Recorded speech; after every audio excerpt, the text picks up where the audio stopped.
uma coisa que não deve ser teórica, mas que deve se expressar na prática. Uma prática que não deve ser vazia de significados, por isso devemos entender que Ele é o dono de tudo. Ok? Há uma outra passagem que trata desse assunto, que eu acho uma das passagens mais preciosas, é a da experiência de Davi. Davi é uma pessoa que tem uma experiência extraordinária, ele chegou a ser tipo de Jesus Cristo, tipo do Messias, né? E ele, quando estava próximo à sua morte, já estava uma pessoa idosa, ele não tinha nem calor no corpo, ele não conseguia se aquecer, e vem aquela história de Abisag, né, que arranjaram uma jovem, bonita, que ficasse junto de Davi, mas alguns pensam que Davi estava ali aproveitando a velhice para pegar uma menina novinha, para namorar. Na realidade, era um homem que estava se despedindo da vida e não tinha nem calor mais no próprio corpo para viver. Esse homem deve ter sido levado para a última reunião dele, possivelmente carregado. Ok? A Batseba foi fazer um pedido para ele, bem antes da declaração que nós vamos ler, e no cenário nós percebemos a condição, ele estava no seu leito, ele não conseguia se levantar do leito, certo? Ele estava se despedindo da vida, ele não tinha mais projetos para ele mesmo, seus filhos estavam encaminhados, eram pessoas de destaque no reino, e então ele nos dá um exemplo, eu queria ler com vocês o exemplo de Davi. Está em 1 Crônicas, capítulo 29. 1 Crônicas, capítulo 29, traz essa história extraordinária com algumas lições preciosas para nós, né? E como a fidelidade ela é contagiosa, a infidelidade é contagiosa, né? Um dos processos psicológicos sociais mais utilizados hoje em dia para manipular as massas é o efeito rebanho. E muitos usam isso para o mal, e nós muitas vezes não manifestamos a nossa influência para levar as pessoas a serem fiéis a Deus. Davi podia ter dito assim: puxa, eu estou no leito, não aguento nem andar, não me aqueço, não durmo de noite me tremendo de frio, o que é que eu posso mais fazer? E então, em 1 Crônicas 29 está a história dele. Ele convoca uma reunião, alguém o carrega no leito, coloca ele sentado lá, frágil, alquebrado, né? E ele faz essa declaração que está aqui. O rei Davi disse a toda a congregação: Salomão, meu filho, o único a quem Deus escolheu, ainda é moço, inexperiente, e esta obra é grande, porque o palácio não é para homens, mas para o Senhor Deus. E, portanto, com todas as minhas forças, que já preparei para o templo de meu Deus, ouro para as obras de ouro, prata para as obras de prata, bronze, ferro, então ele vai contando, pedras preciosas. Em outras palavras, Davi passou a vida fazendo um projeto grande que estava na mente dele. E no verso 3 ele dizia ainda: porque amo o templo do meu Deus, o ouro e a prata particulares que eu tenho, dou para o templo de meu Deus, além de tudo que preparei para o santuário. Ele fala aí 100 toneladas de ouro de Ofir. Imagine que é muito dinheiro, 100 toneladas de ouro de Ofir, não é? Mas Davi não parou nesse ponto, ele podia ter: estou aqui dando, tchau e benção, etc., está resolvendo o problema. Ele chega aqui no final, no verso 5, no final do verso 5 ele diz assim: quem, pois, está disposto hoje a ofertar com generosidade para o Senhor? A fidelidade não pode parar em você, a fidelidade tem que ir para outras pessoas.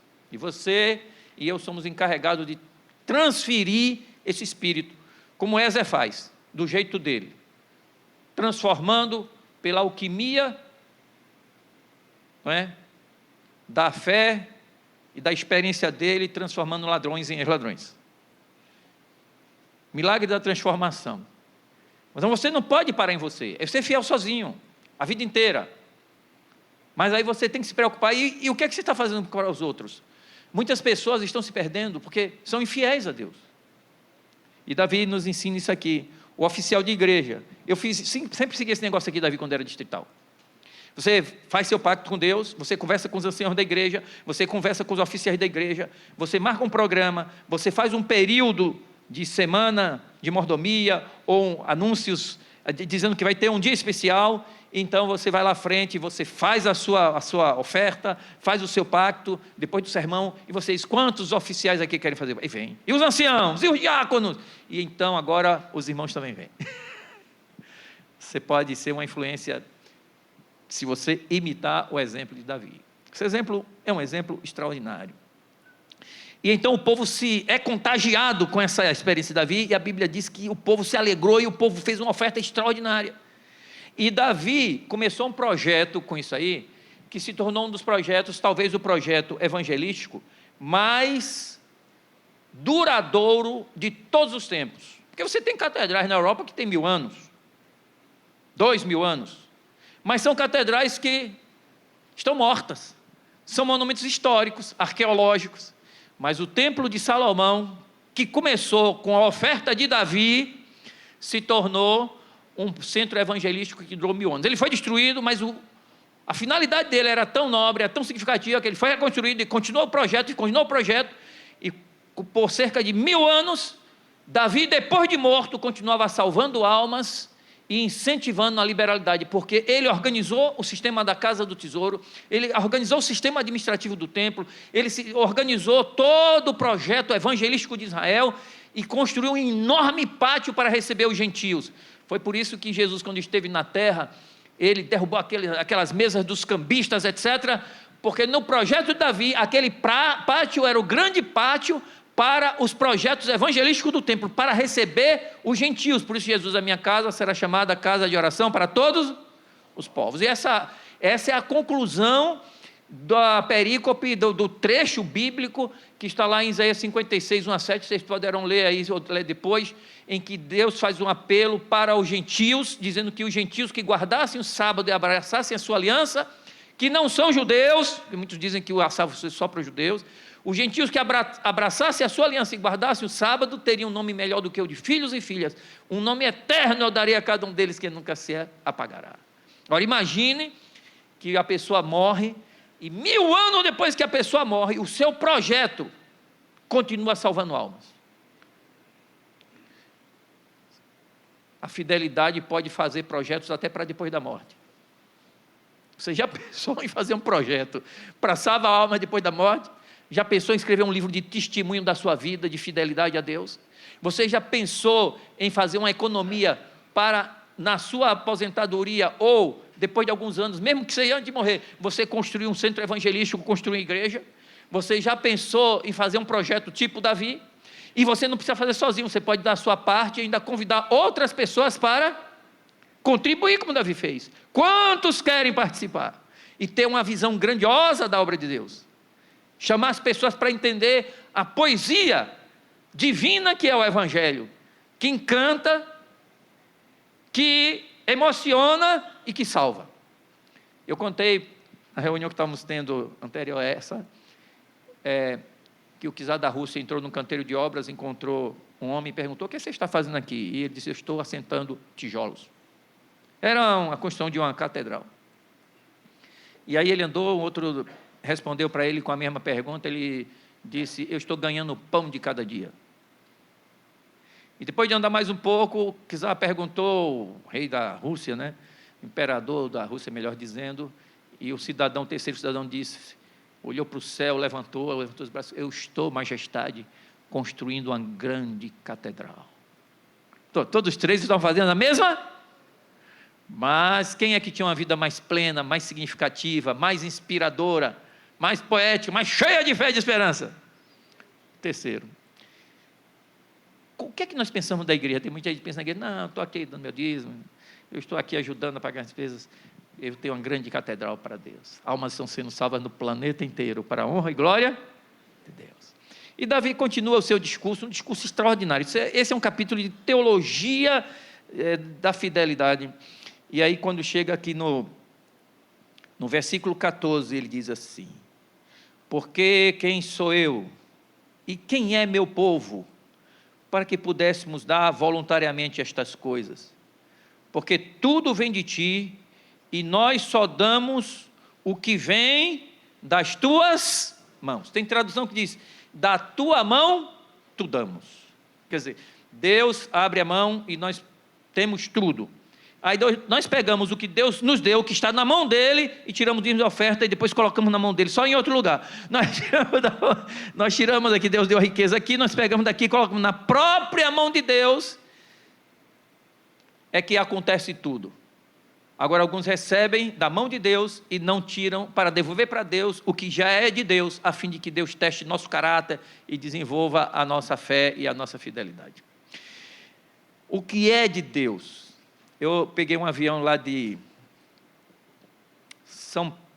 Manaus para São Paulo. E eu sentei na poltrona errada, e veio um homem alto, grande, esses homens grandes, mas grande mesmo, que quando ele parou na frente do corredor, ele fechou o panorama. E ele chegou, ficou em pé diante de mim, e numa voz retumbante, e com um dedo parecia mais um cabo de vassoura, ele disse, esta poltrona é minha. Mas ele, irmãos, claro, pelo tamanho dele eu tinha dado a poltrona para ele sem problema, mas o minha dele foi um minha, pense um minha master, minha.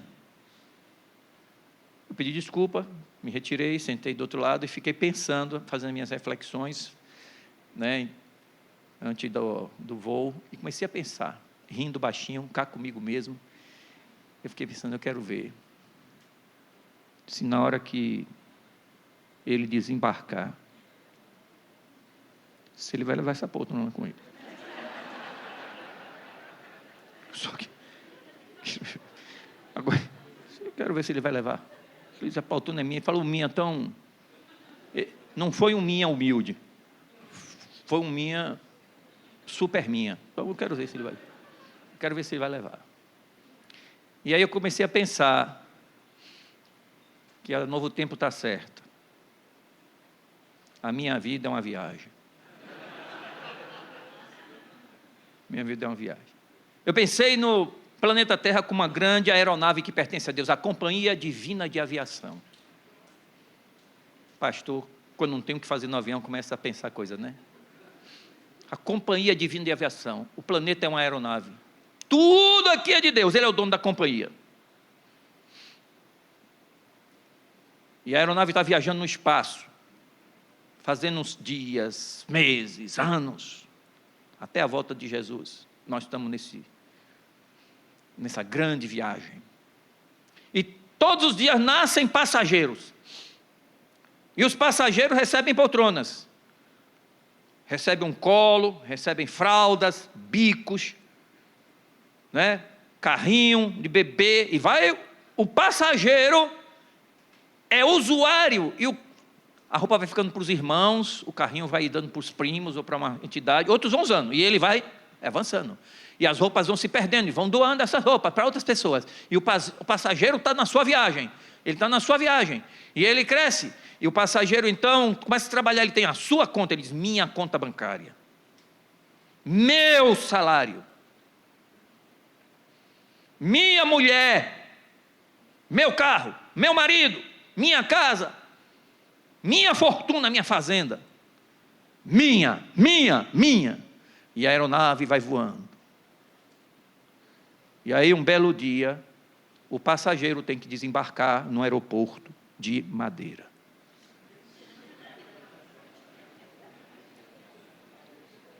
E ele não vai levar a poltrona com ele. Nem a mulher ele leva. Minha mulher, ninguém tasca que eu vi primeiro. Ele está lá, desembarcado. E a mulher chorando. E principalmente se essa poltrona foi bem cuidada. Logo chegou outro passageiro. Irmã, se a senhora precisar de alguma coisa, irmã, eu estou à disposição. É ou não é? E as mulheres estão rindo aí, mas também vai acontecer com vocês. Você está lá desembarcada, e uma outra irmã chega, vê a sua poltrona, que ainda está bem utilizável. Ô, meu irmão, quem vai cuidar do senhor?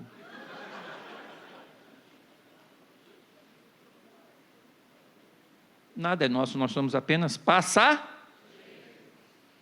usuários. O indivíduo que está no avião, ele tem uma passagem, inclusive tem direitos legais ali. Ele tem direitos legais sobre aquela poltrona. Mas ele não pode quebrar, não pode rasgar, não pode danificar, não pode nada, porque a poltrona é dele, para ele usar, mas ele tem que usar nos termos da lei. Ok? Da tua mão tu damos. Ele tem que usar nos termos da lei. Se ele quebrar, arriscar, rasgar a poltrona, a comissária vai registrar o fato e lá, depois que você desembarcar, a Polícia Federal vai estar para te encontrar, para você ressarcir os danos. Então, tudo que você faz contra a sua esposa, contra seu marido, contra seus filhos, contra seus pais, todo o desperdício de dinheiro que você tem, toda a infidelidade nos dízimos das ofertas, você está destruindo, rasgando, riscando a poltrona que é sua, mas é sua por enquanto, é sua provisoriamente, é sua enquanto você viaja, porque quando você desembarcar, você não vai desembarcar, você não vai levá-la, mas Deus vai pedir conta do que você fez com tudo que Ele colocou na sua mão durante a sua vida. Nós somos apenas usuários. Note que a palavra é passageiro, que é uma coisa passageira, é uma coisa transitória, não é permaneceiro. Senhores permaneceiros, embarquem, por favor. Não existe isso. Ficadeiros, não existe isso. Senhores passageiros, temporários, assim somos nós.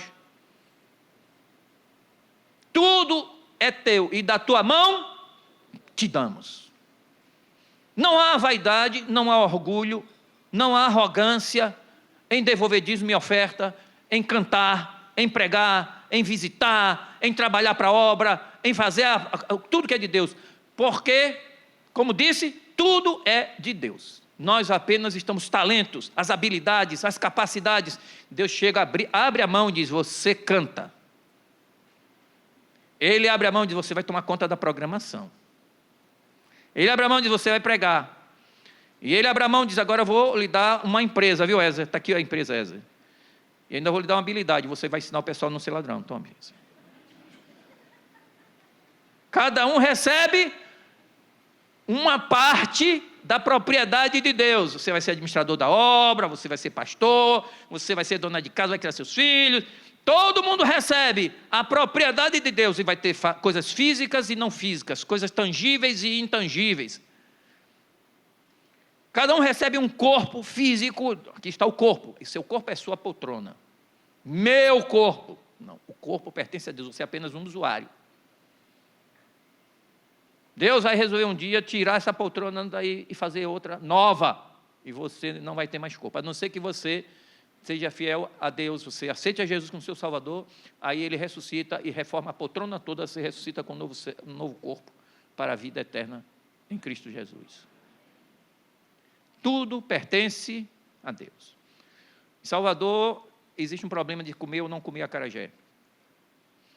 E na sala do curso de teologia, esse problema surgiu numa ocasião, e veio ao debate porque um babalorixá, o babá é o pai, aí a lorixá é a mãe, ok? Mãe de santo.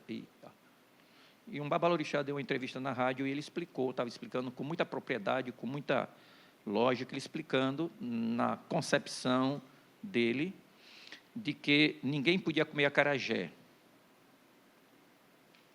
porque acarajé é um bolinho do orixá, entendeu?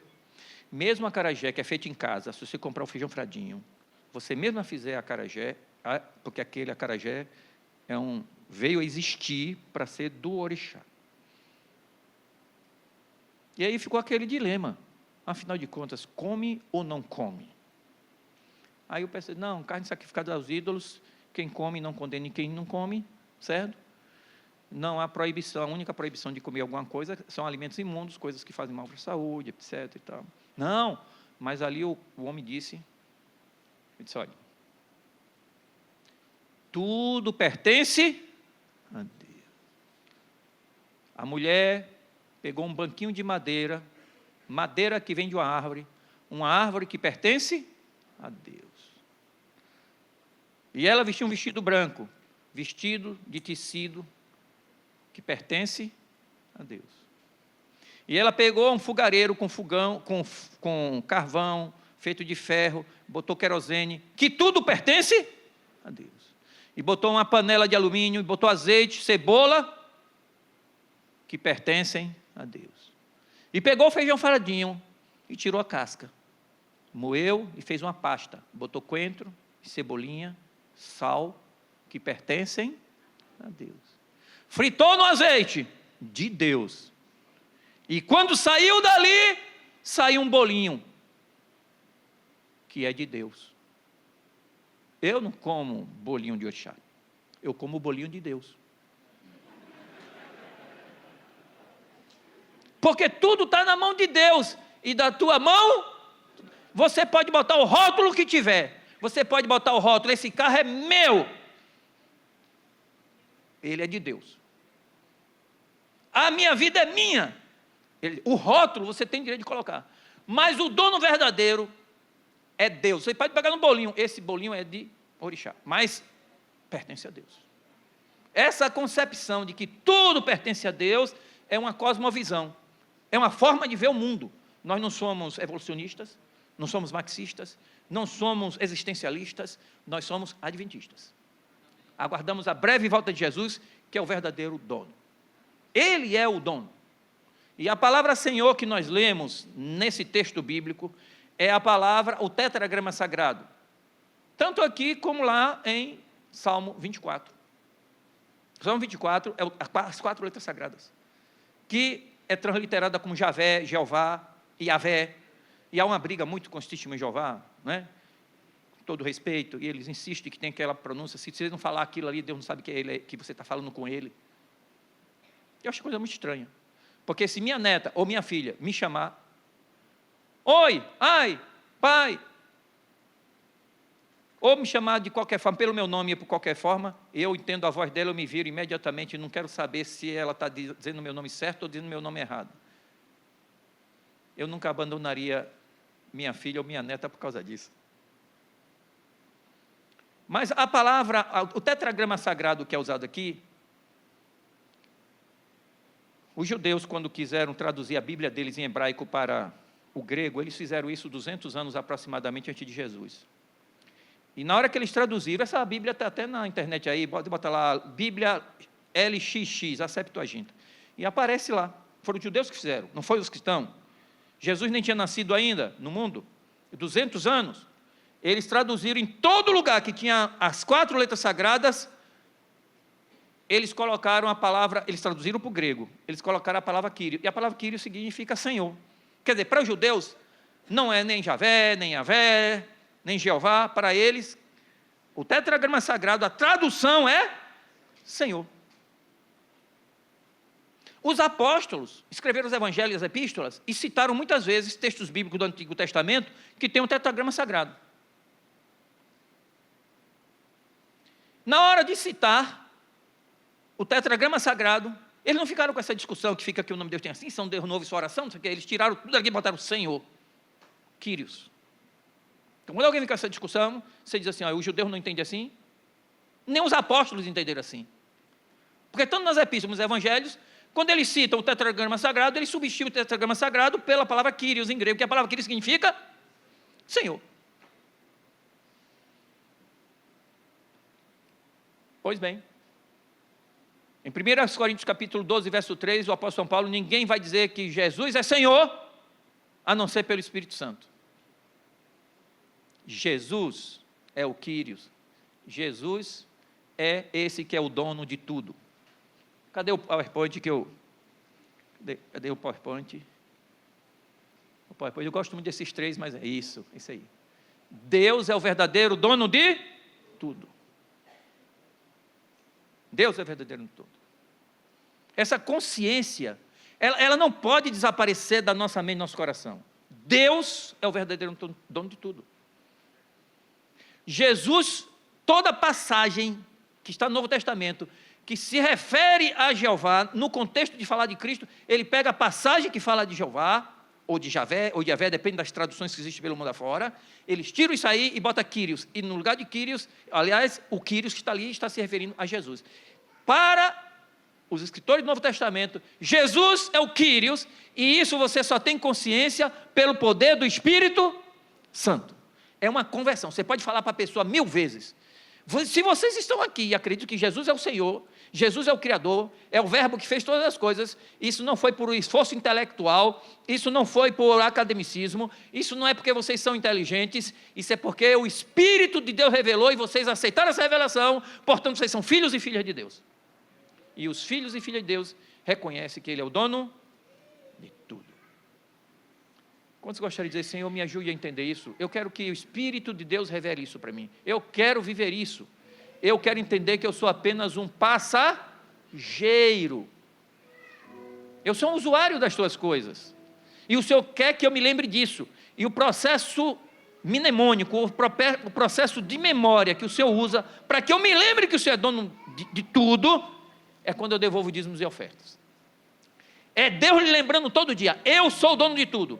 Quando você enfia um dízimo das ofertas, você está pegando o mecanismo divino para te lembrar uma verdade eterna divina e você está jogando no lixo, jogando fora. Devolver de oferta é dizer, eu me lembro, eu não esqueci, o Senhor é o dono de tudo, eu sou apenas um usuário, eu sou apenas um passageiro. Quantos querem dizer isso? Levante a sua mão.